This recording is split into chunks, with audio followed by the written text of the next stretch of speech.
Hey guys, Raj Sangha of Car Security here. Welcome to another episode of Ford Escort RS Turbo base van build. Quite a mouthful there. So this is Rocky Batel's Escort RS Turbo base van. Now, second episode. If you've not watched the first episode, please make sure you do that. That was filmed back in February. It was cold. I think I was wearing a hoodie.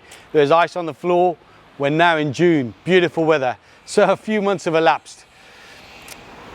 It's taken some time to get to where we are now. COVID, lockdown restrictions, the workshop was closed for a while, the showroom was being revamped, the new showroom is now open. However, the workshop is just mega busy. So what we've decided to do is to get the van out the door, is to work on the van between jobs. And that's what we're doing, and Rocky's happy to do that as well.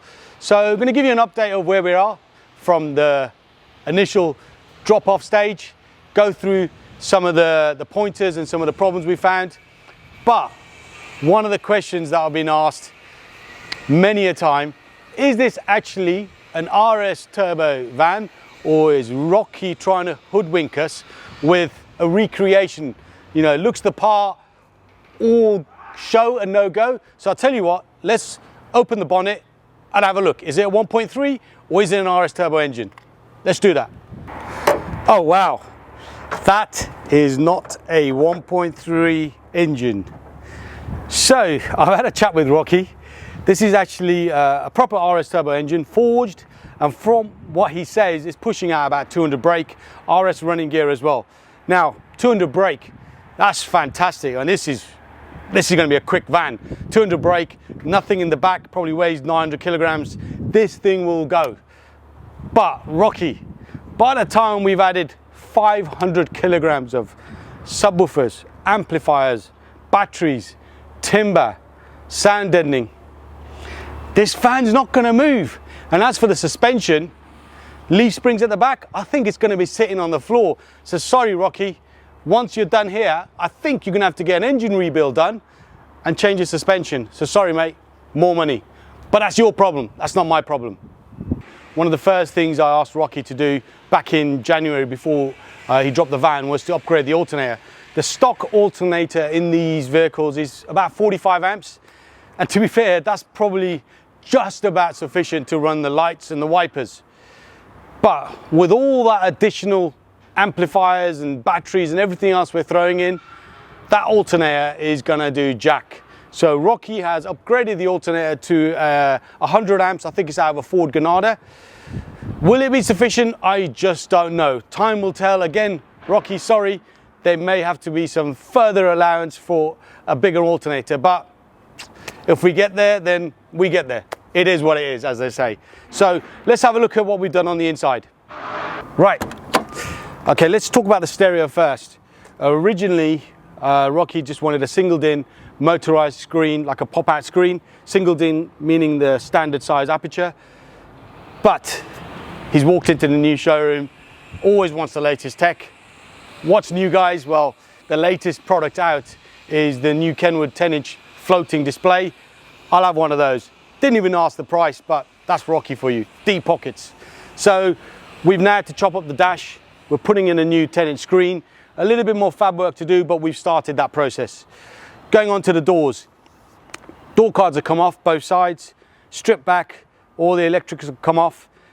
We have used Dynamite Extreme sound deadening to deaden the doors. This will stop all that shake, rattle and roll, because there's going to be a lot of that. And the last thing you want is Rocky driving down Southall Broadway playing Bhangra and all you can hear is shake, rattle and roll. You know, you want to be changing the light bulbs when Rocky's driving around. Was that all right? Right, let's have a look in the back. So this was actually a very clean van when it was dropped to us. It was ply lined, it was carpeted, really nice, fresh looking rear loading area. We've had to take all the ply lining off and obviously the carpet out, which is a bit of a shame, but ultimately we had to do that to dynamite it. Now, if you watch the first video, you will see that I actually tapped the side of the van and you can see how tinny the van is now, quite solid.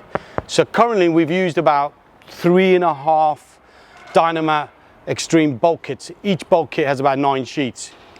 I think we probably need to use another couple of bulk kits.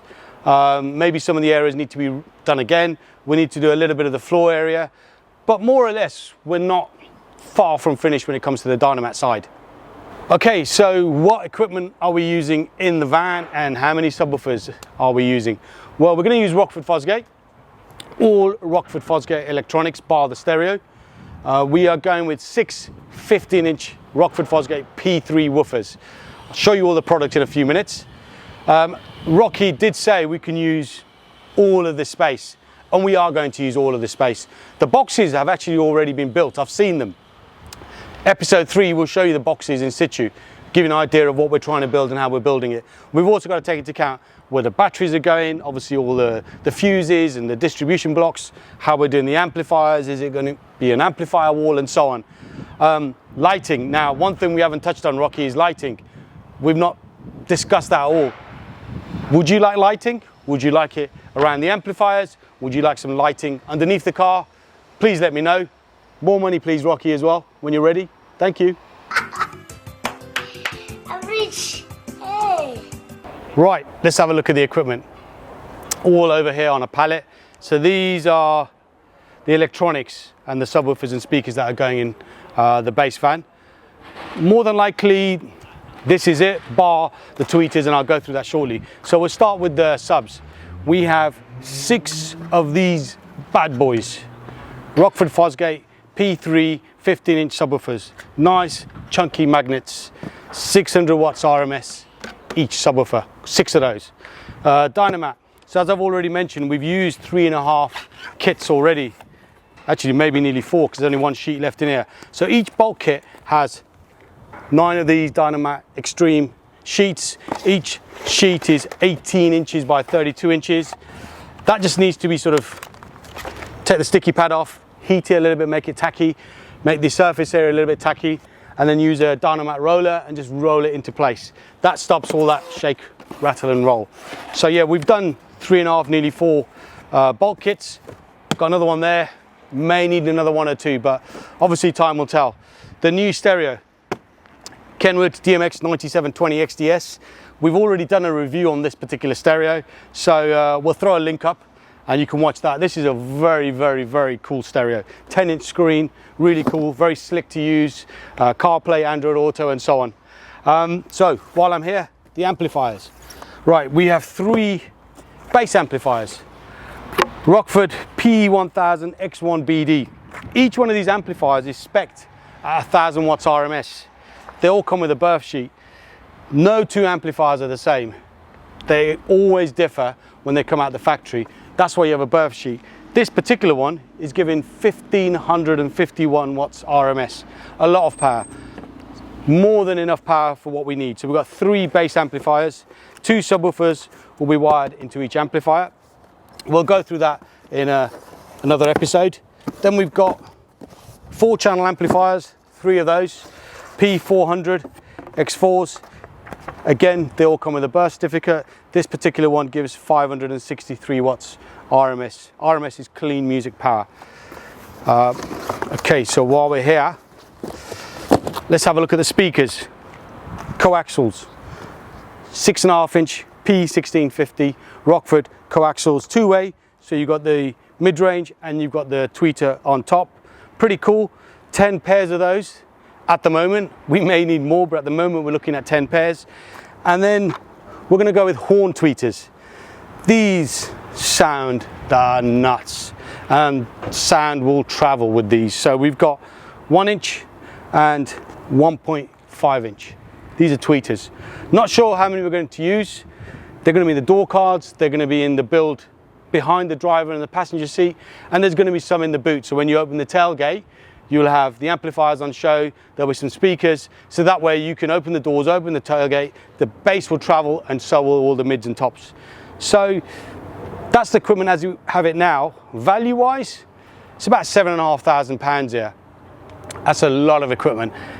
That's also taking into account the batteries and the wiring. We'll cover the batteries in episode 3. We'll cover the wiring in episode 3. By then, I think the boxes will be in situ and we'll have an idea of how much space we have for the amps, and then we were working out the idea we have for the amp rack. Will that work? So guys, here we go. Thanks for watching. Questions, comments, I'm sure there's loads. Drop them down below, we will answer them for you. Tech advice, whatever it is, product information, just ask away. At the end of the video, we'll drop some links for the Kenwood stereo, the DMX9720 XTS. Make sure you watch that. If you've not watched episode 1, there'll be a link there for that. Watch that as well. Like, subscribe. Obviously, that's very, very important. From me, over and out.